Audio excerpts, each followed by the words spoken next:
Hello everyone, welcome to my YouTube channel. I hope all of you are doing extremely well.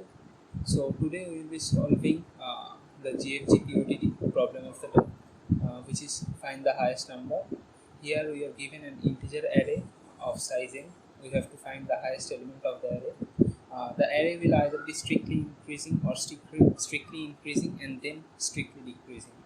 So today we will solve our code in Python. So let's come to the editor. It's a very easy question and it can be solved in just one line. So I will code it.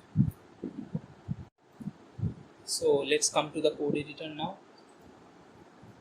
So here will be the code return max of a. So max is a function in Python which gives the maximum element in a array or set or whatever it is.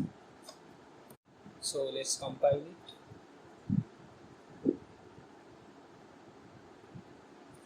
Now submit. So as you can see, it's correct and this has been solved.